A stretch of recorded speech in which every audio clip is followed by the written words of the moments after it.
Actually ನಮ್ಮ Shri sir ಹೇಳಿದರು ಅವ್ರ ಕೆಲಸ ಗೊತ್ತಾಗಲ್ಲ ಅಂತ, ಅಂದರೆ ಅಷ್ಟು ಸ್ಮೂತಾಗಿ ಬೆಣ್ಣೆ ಥರ ಹೋಗುತ್ತೆ ಅಂತ.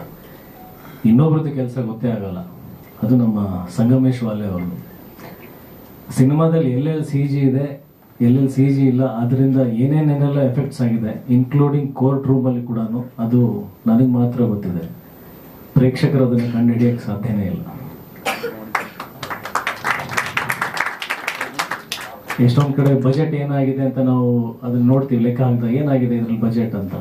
ಅಲ್ಲಿ ಸಿ ಜಿ ಎಷ್ಟು ಸೂಕ್ಷ್ಮವಾಗಿ ಕೆಲಸ ಮಾಡಿದೆ ಅನ್ನೋದು ಅದನ್ನು ಜನ ಕಂಡುಹಿಡಿಯೋಕ್ಕಾಗಲ್ಲ, ಅಷ್ಟು ನ್ಯಾಚುರಲ್ ವೇನಲ್ಲಿ ಅದು ಪ್ರೆಸೆಂಟ್ ಆಗಿದೆ. ಸೊ ಥ್ಯಾಂಕ್ ಯು ಸಂಗಮೇಶ್ ಅವರೇ. ಹಗಲು ರಾತ್ರಿ ಅವ್ರ ಸೆಲ್ಫ್ ಇಂಟ್ರೆಸ್ಟಿಂದ ನೈಟೆಲ್ಲ ರಾತ್ರಿ ಬೆಳಗ್ಗೆವರೆಗೂ ಕೂತ್ಕೊಂಡು ಎಷ್ಟು ಮೈನ್ಯೂಟ್ ಡೀಟೇಲ್ಸ್ನ ಕೆಲಸ ಮಾಡಿದ್ದಾರೆ. ನನಗೆ ಅನಿಸ್ತಾ ಇರುತ್ತೆ ಮನಸ್ಸಿಂದ ಕೂಗಿ ಹೇಳಬೇಕಂತ, ನೋಡ್ಗುರು ಇದು ಸಿ ಜಿ, ಇದು ಆರಿಜಿನಲ್ ಅಲ್ಲ, ಇದು ಸಿ ಜಿ ಅಂತ ಹೇಳ್ಬೇಕು ಅನಿಸುತ್ತೆ. ಬಟ್ ಜನ ಅದನ್ನು ಅಷ್ಟು ನ್ಯಾಚುರಲ್ ಆಗಿ ಅದನ್ನು, ಅಂದರೆ ಎಲ್ಲೂ ಕೂಡ ಗ್ರಾಫಿಕ್ಸ್ ಅಂತಾನೆ ಗೊತ್ತಾಗ್ತಿಲ್ಲ, ಅಷ್ಟು ಪರ್ಫೆಕ್ಟ್ ಕೆಲಸ ಮಾಡಿದ್ದಾರೆ. ಯಾವತ್ತಾದ್ರೂ ಅವಕಾಶ ಸಿಕ್ಕರೆ ಒಬ್ಬೊಬ್ಬರಿಗೆ ತೋರಿಸ್ತೀನಿ, ನೋಡಿ ಇದು ಸಿ ಜಿ ಇದು ಅಂತ. ಯಾವುದೇ ಸಿನಿಮಾ ಇಟ್ಟಾದ್ರೆ ಅದರಿಂದನೇ ಬಯಸಿ ಕಟ್ಟ ಶುರುವಾಗುತ್ತೆ. ನೀವು ಅದಕ್ಕೆ ಏನಾದ್ರು ತಡೆ ಹಿಡಿಯೋಕೆ ಏನಾದ್ರು ಪ್ಲಾನಿಂಗ್ ಮಾಡಿದ್ರೆ? ಇವಾಗ ಹೆಣ್ಮಕ್ಳ ಮೇಲೆ ಅತ್ಯಾಚಾರ ಆಗುತ್ತಲ್ಲ, ಇದೇ ಥರ ನಿರ್ಮಾಪಕರ ಮೇಲೆ ಒಂದು ಅತ್ಯಾಚಾರ ಇದೆ.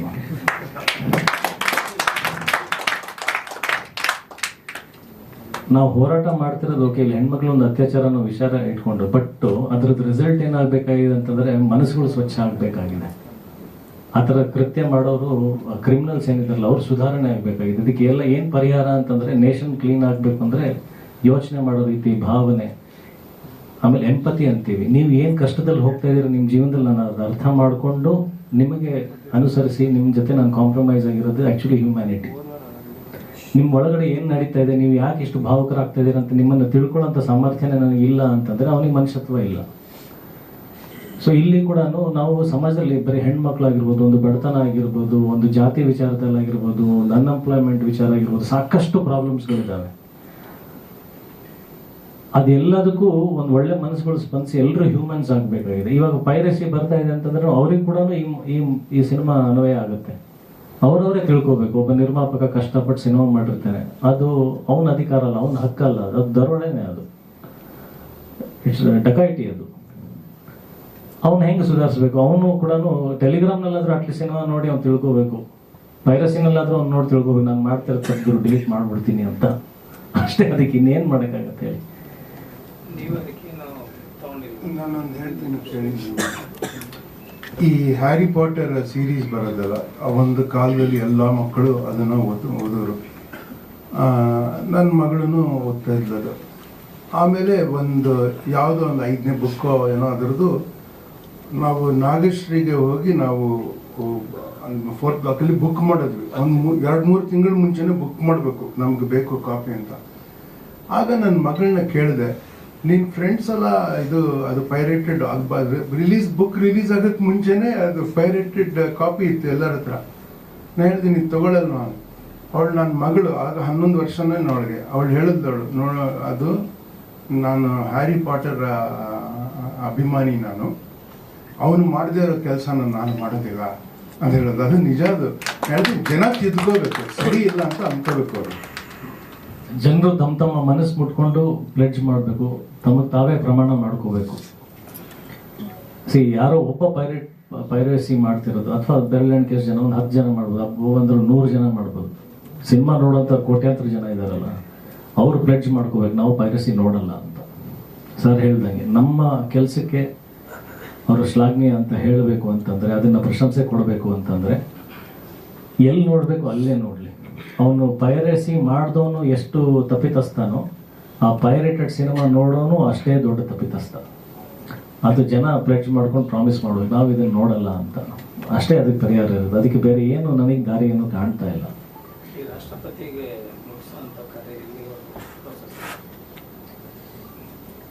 ಪ್ರಾಸೆಸ್ ಅಂತಂದರೆ ಅದಕ್ಕೆ ಆದಂಥ ಒಂದು ಗ್ರೌಂಡ್ ವರ್ಕ್ಗಳು ಮಾಡ್ತಾ ಇದ್ದೀನಿ. ಯಾರ್ಯಾರಿಗೆ ನಾನು ರೀಚ್ ಆಗಬೇಕು ಆಗ್ತಾ ಇದ್ದೀನಿ. ಅದಕ್ಕೆ ಅಂತಾನೆ ನಾನು ಒಂದು ರಾಜಕಾರಣಿಗಳಿಗೆ ಶೋ ಮಾಡಿದ್ದೆ, ಜನರಿಗೆ ತೋರ್ಸೋಕ್ಕೂ ಮುಂಚೆ. ಅವರು ಅದನ್ನು ನೋಡಿ ಅವರವರ ಕ್ಷೇತ್ರದಲ್ಲಿ ಜನಕ್ಕೆ ಅದ್ರ ಬಗ್ಗೆ ಮಾಹಿತಿ ತಲುಪಿಸ್ಲಿ ಅಂತ. ಬಟ್ ಅವತ್ತು ಅದು ಒಂದು ಬೇಸರ ಸಂಗತಿ, ಬೆರಳೆಣಿಕೆಯಷ್ಟು ಜನ ಬಂದರು ಅವತ್ತು.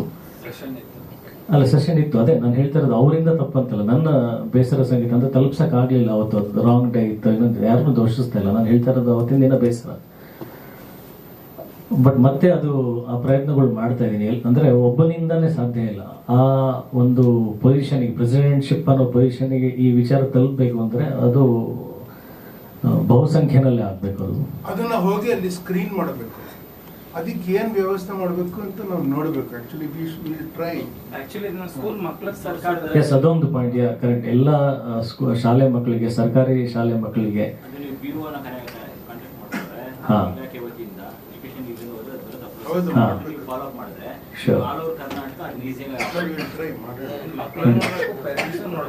ಅಲ್ಲ, ಆ ನಿಟ್ಟಿನಲ್ಲಿ ನಿಮ್ಮ ಅಭಿಪ್ರಾಯಗಳು ಖಂಡಿತ ನನಗೆ ತಲುಪಿಸಿ, ಖಂಡಿತ ಅದಕ್ಕೊಂದು ಚರ್ಚೆ ಮಾಡೋಣ. ಡೆಫಿನೆಟ್ಲಿ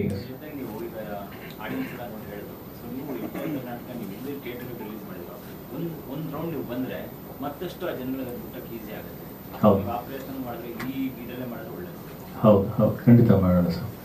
ಅಲ್ಲಿ ಇನ್ನೊಂದು, ಅಲ್ಲಿ ಆರಾಧ್ಯ ಕೂತ್ಕೊಂಡಿದ್ದಾಳೆ, ಅವಳು ಅರ್ಚನಾ ಅವರ ಚೈಲ್ಡ್ಹುಡ್ ಕ್ಯಾರೆಕ್ಟರ್ ಮಾಡಿದ್ದು, ಒಂದು 4-5 ಬುಲೆಟ್ಸ್ ಫೈರ್ ಮಾಡಿದ್ಲು. ಹೌದು ಪುಟ, ನೀನೇನಾದ್ರೂ ಹೇಳ್ತೀಯಾ? ಹಾಯ್, ಎಲ್ಲರಿಗೂ ನಮಸ್ಕಾರ. ನಾನು ನಿಮ್ಮ ಪ್ರೀತಿ ಆರಾಧ್ಯ. ಮೊದಲನೇದಾಗಿ ಸಿನಿಮಾ ನೋಡಿ ತುಂಬಾನೇ ಖುಷಿ ಆಯ್ತು. ಅದಕ್ಕಿಂತ ಜನರ ರಿಯಾಕ್ಷನ್ ನೋಡಿ ಬಹಳ ಖುಷಿ ಆಯ್ತು. ಹಾಗೂ ಥ್ಯಾಂಕ್ ಯು ವೆರಿ ಮಚ್, ನನಗೆ ಈ ಒಂದು ಆಪರ್ಚುನಿಟಿಯನ್ನು ಕೊಟ್ಟಿದ್ದಕ್ಕೆ ತುಂಬಾ ಖುಷಿ ಆಗ್ತಿದೆ. ಹಾಗೂ ಜನರೆಲ್ಲ ಹೋಗಿ ನೋಡಿ ನಮ್ಮನ್ನ ಸಪೋರ್ಟ್ ಮಾಡಿ ಅಂತ ಕೇಳ್ಕೊಂತೀನಿ. Thank you very much.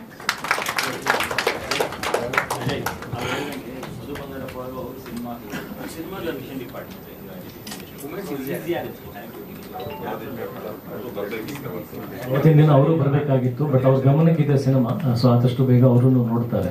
ಅಂದ್ರೆ ನೋಡಿ, ಸೆಷನ್ ಇದ್ದಿದ್ದು ಸರಿ, ಆದ್ರೆ ಸ್ಪೀಕರ್ ಅನ್ನ ಮಾತಾಡಿಸಿ, ಸ್ಪೀಕರ್ ಹೇಳಿ ಸ್ಪೆಷಲ್ ಶೋ ಮಾಡಿದ್ರೆ ಕೂಡ ಹೇಳಿದ್ರು, ಸ್ಪೀಕರ್ ಸಾಹೇಬರು ಬರ್ತೀವಿ ಅಂತ ಫ್ರೈಡೆ ಹೇಳಿದ್ರು, ನಾವು ಟ್ಯೂಸ್ಡೇ ಶೋ ಇಟ್ಟು. ಅಲ್ಲ, ಫಸ್ಟ್ ಟೈಮ್ ಟ್ರೈ ಮಾಡ್ತಾ ಇರ್ತಿದೆ ಅಲ್ಲ, ಪರ್ಸನಲಿ ನಾನೇ ಬಂದು ಮೂವಿ ನೋಡ್ತೀನಿ ಅಂತ ಕೂಡ ಹೇಳಿದ್ರು.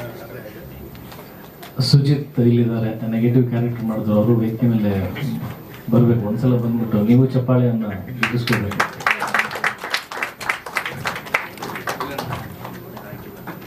ನಿಮ್ಮ ಪಾತ್ರದಿಂದನೇ ಒಳ್ಳೆತನ ಗೆದ್ದಿರೋದು, ಚಪ್ಪಾಳೆ ತಗೊಂಡಿರೋದು ಅದೊಂದು. ಆಮೇಲೆ ಅಫ್ಕೋರ್ಸ್ ಲಾಸ್ಟ್ ಪ್ರೆಸ್ ಮೀಟ್ ತುಂಬಾ ಚರ್ಚೆಗೆ ಒಳಗಾಗಿತ್ತು. ಇವತ್ತೆಲ್ರಿಗೂ ಧನ್ಯವಾದಗಳನ್ನು ಹೇಳೋದು ಅನಿವಾರ್ಯತೆ ಆಗಿದೆ. ಬಿಕಾಸ್ ಗೆಲುವು, ಆ ಸಂಭ್ರಮ, ನಮ್ಮ ಸಂತೋಷ ನಾವು ತಡ್ಕೊಳಕ್ಕಾಗಲ್ಲ, ಹೇಳಲೇಬೇಕು. ಆಮೇಲೆ ಈ ಮುಂಚೆ ಯಾವ ವೇದಿಕೆಯಲ್ಲೂ ಅದು ಹೇಳಿರಲಿಲ್ಲ, ಇಲ್ಲಿ ನಾನು ಅದನ್ನು ಹೇಳಲೇಬೇಕು. ಸಿನಿಮಾ ತಯಾರಾಗೋದಕ್ಕೆ, ನಿರ್ಮಾಣ ಆಗೋದಕ್ಕೆ, ಅದಕ್ಕೆ ಸಾಕಷ್ಟು ಬೆಂಬಲ ಕೊಟ್ಟಂತ ಒಬ್ರು ಸ್ನೇಹಿತರು ಇಲ್ಲಿ ಹರ್ಷವರ್ಧನ್ ಅಂತ ಇದ್ದಾರೆ. ಅವರಿಲ್ಲದೆ ಸಿನಿಮಾ ಸಾಧ್ಯವಾಗ್ತಾ ಇರಲಿಲ್ಲ. ಅದು ನನಗೆ ಮಾತ್ರ ಪರ್ಸನಲಿ ಗೊತ್ತಿದೆ. ಹಗಲು ರಾತ್ರಿ ಈ ಸಿನಿಮಾ ಹೊರಗೆ ಬರಬೇಕು, ಅದಕ್ಕೆಲ್ಲ ಫೈನಾನ್ಸ್ ಆಗಲಿ, ವ್ಯವಸ್ಥೆ ಏನೇನು ಮಾಡ್ಬೇಕಂತ ಹಗಲು ರಾತ್ರಿ ಓಡಾಡಿ ನನಗಿಂತ ಜಾಸ್ತಿ ತಲೆಗೆಡ್ಸ್ಕೊಂಡು ನಿಂತವರು ಅವರು. ಅವರ ಜೊತೆಗೆ ನಮ್ಮ ಮಂಜುನಾಥ್ ನಿಂಗಾಣಿಯವರು, ಇವರಿಬ್ಬರು ಇಲ್ಲದೆ ಫೈನಾನ್ಸ್ ವಾಸ್ ಇಂಪಾಸಿಬಲ್. ಆಮೇಲೆ ಒಬ್ಬ ಮಾರಲ್ ಸಪೋರ್ಟ್ ಆಗಿ ಎಲ್ಲ ಕೆಲಸದಲ್ಲೂ ಕೈ ಹಾಕಿ, ಎಲ್ಲ ಕೆಲಸದಲ್ಲೂ ಕೂಡ ಅವನು ಒಂಥರ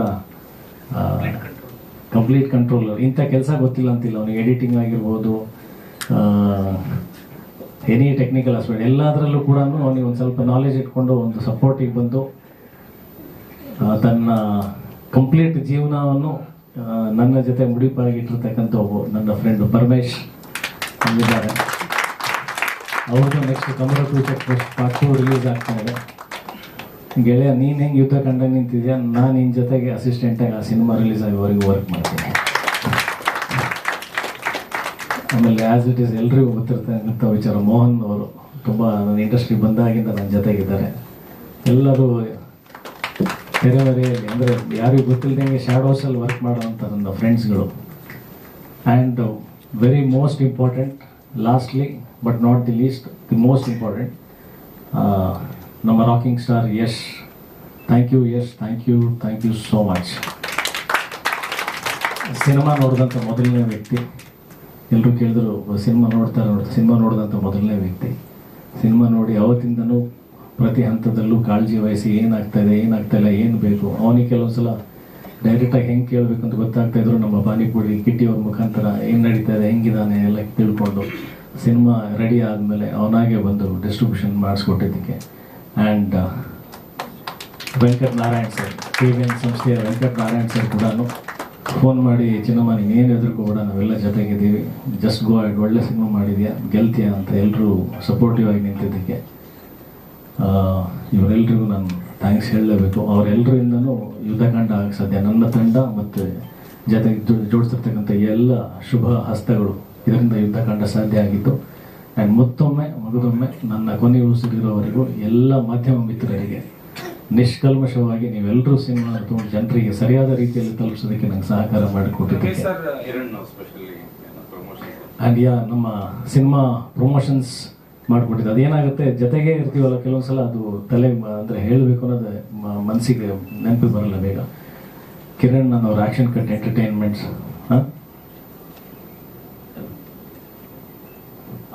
ಎಸ್ ಸಾರಿ ಮೊದಲನೇ ಟಿಕೆಟ್ ಪರ್ಚೇಸ್ ಮಾಡಿದಂಥ ರವಿ ಸರ್ ಕೂಡ ಮತ್ತೊಮ್ಮೆ ಮಗದೊಮ್ಮೆ ತುಂಬ ಧನ್ಯವಾದಗಳು. ರವಿ ಸರ್ ಮೊನ್ನೆ ಮೆಸೇಜ್ ಮಾಡಿದ್ರು, ಇನ್ನೂ ಬೆಂಗಳೂರಿಗೆ ತಲುಪಿಲ್ಲ, ಬೆಂಗಳೂರಿಗೆ ತಲುಪ್ತಿದ್ದಂಗೆ ನಾನು ಹೇಳ್ತೀನಿ ಫ್ಯಾಮಿಲಿ ಸಮೇತ ಬರ್ತೀವಿ ಅಂತ. ಸೊ ಕನ್ವರ್ಸೇಷನಲ್ಲಿ ಇದ್ದೀವಿ, ಆದಷ್ಟು ಬೇಗ ಸಿನಿಮಾ ನೋಡ್ತಾರೆ. ರಿಪೋರ್ಟ್ ಹೋಗಿದೆ, ಅವರೇ ಮೆಸೇಜ್ ಕಳಿಸಿದ್ದಾರೆ. ರಿಪೋರ್ಟ್ ಎಲ್ಲ ಕೇಳಿ ಭಾಳ ಖುಷಿ ಆಯಿತು. ನಿನ್ನ ಮಾತಿನ ಪ್ರಕಾರನೇ ಎಲ್ಲ ರಿವ್ಯೂಸ್ ಬರ್ತಾ ಇದೆ. ಸೊ ವೆರಿ ಹ್ಯಾಪಿ ಅಂತ ತುಂಬ ಸುದೀರ್ಘ ಮೆಸೇಜ್ ಮಾಡಿದ್ದಾರೆ ನನಗೆ. So thank you everybody, thank you so much. ನೆನಪಿರಲಿ ಪ್ರೇಮ್ ಅವರೇ ಸ್ವತಃ ಹೋಗಿ ನಿನ್ನೆ ಸಿನಿಮಾ ನೋಡಿದ್ದಾರೆ. ನೆನಪಿರಲಿ ಪ್ರೇಮ್ ನನ್ನ ಗೆಳೆಯ, ತುಂಬ ಥ್ಯಾಂಕ್ಸ್. ಹೀಗೆ ಎಲ್ಲರೂ ಅಂದರೆ ಧ್ರುವ ಸರ್ಜಾ ಅವರು ಫೋನ್ ಮಾಡಿದರು ನಾನು ಸಿನಿಮಾ ನೋಡಬೇಕು ಅಂತ.